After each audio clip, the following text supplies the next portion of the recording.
Emmanuel Macron a alors changé de stratégie. Il a commencé à marcher en se plaçant devant Félix Tshisekedi, lui tournant le dos pour éviter cette confrontation parce qu'il savait qu'il ne pouvait pas se rivaliser avec la corpulence du président congolais.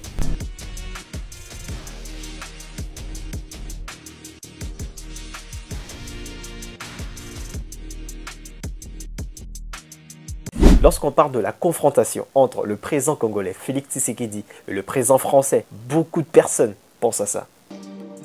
Quand un ou une journaliste française pose une question, ça n'est pas le gouvernement de la France. Et c'est bien comme ça. Mais il ne faut pas tout confondre. Parce que, non, mais c'est pas une position de la France. Je faisais allusion... Parce qu'il n'y a plus, il y en a eu. Je faisais allusion au propos de Le Drian. Lui, il est officiel français. Oui, mais... Le compromis à l'africaine, c'est Le Drian, c'est pas la journaliste. C'est exact, mais ce compromis...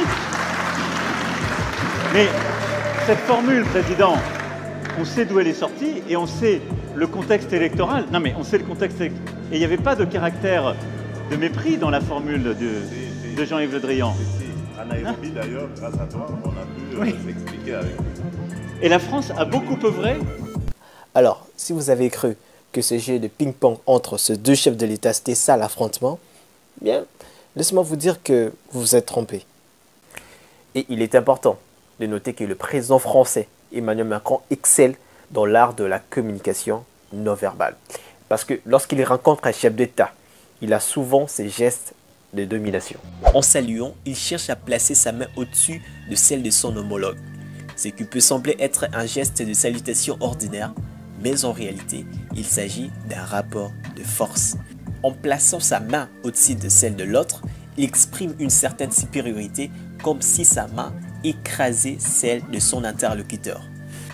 Emmanuel Macron a l'habitude de reproduire ces gestes avec plusieurs chefs d'État. Récemment, il l'a fait avec le nouveau président sénégalais.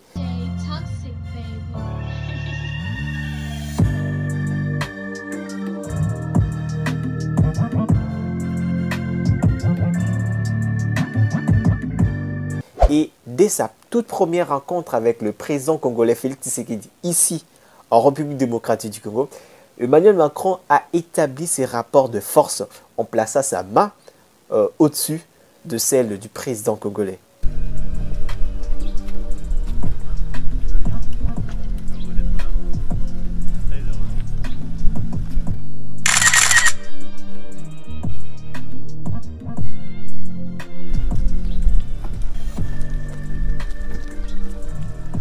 Et cependant, le président congolais Félix Tshisekedi a bien compris le message et avait prévu son arme secrète pour riposter bien évidemment. Et son arme secrète, c'est sa démarche. Ceux qui étudient la communication non verbale savent que la démarche, ou soit la façon dont le corps bouge ou se déplace, en dit long. Et la démarche fait partie intégrante de cette communication non verbale utilisée par des dirigeants, donc de grandes personnalités de ce monde pour afficher leur puissance et dominer leurs homologues. Et vous l'avez bien compris avec moi que Vladimir Poutine affiche une puissance animale, se déplaçant avec assurance, tandis que le président congolais Félix Tshisekedi bombe les torses en utilisant sa posture pour apparaître plus fort et imposant que ses homologues. D'ailleurs, je fais une vidéo sur ça, alors n'hésitez pas d'aller regarder, ça se trouve dans ma chaîne YouTube. C'est les torses comme le musicien brazzavillois qui a chanté Tobina Natolo. Donc le deuxième geste, c'est que le président bombe fièrement le torse. Mais je sais ce que vous allez dire et ce que vous pensez actuellement. Ce n'est pas de l'orgueil, c'est plutôt un geste qui exprime une assurance et une confiance de soi, reflétant sa position de leader. Et un petit secret, ce geste permet au chef de l'État de dominer d'autres présidents. Vous avez remarqué que le président Félix a littéralement dominé le président burundais Ndayishimiye. Champion. Regardons encore par ici, on constate que le président congolais fait le même geste, cette fois-ci aux côtés du président Touadéra de la République centrafricaine. Et justement, c'est pour vous montrer que c'est du béton. En fait, ce qui me fait rire personnellement, c'est de voir que face à cette démarche impressionnante du président congolais, Emmanuel Macron a alors changé de stratégie. Il a commencé à marcher en se plaçant devant Félix Tshisekedi, lui tournant le dos pour éviter cette confrontation parce qu'il savait qu'il ne pouvait pas se rivaliser avec la corpulence du président congolais.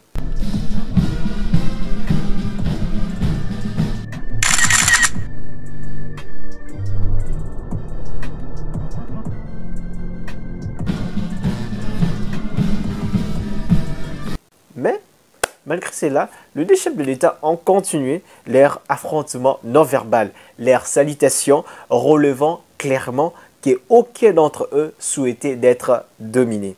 Surtout pour le président congolais, Félix Tshisekedi, qui ne voulait pas se laisser submerger sur son propre sol, dans la terre de ses ancêtres.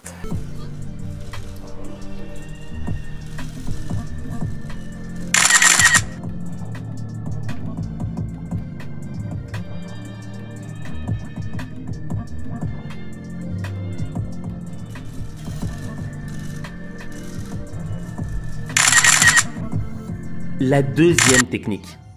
Cette technique, je l'ai appelée, personnellement, la technique de la fausse manipulation. Je m'explique. Tu vois, Donald Trump, lorsqu'il serre la main à son interlocuteur, généralement c'est lui le premier qui tend la main. Et lorsqu'il tend cette main, il y a une particularité. La paume de sa main est dirigée vers le haut, en position de soumission. Et son interlocuteur, lui, va venir poser sa main.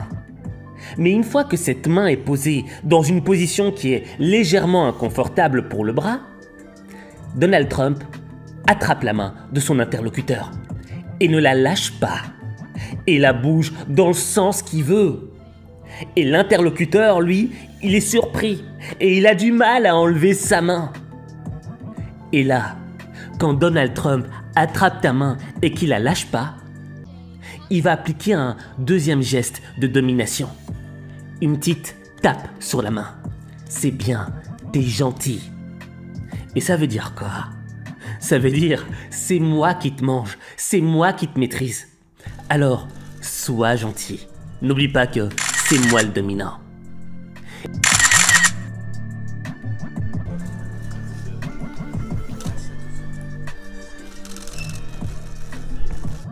Alors, dites-moi dans les commentaires quel geste qui t'a beaucoup plus intéressé ou soit quel geste qui t'a beaucoup plus, que tu as beaucoup plus apprécié.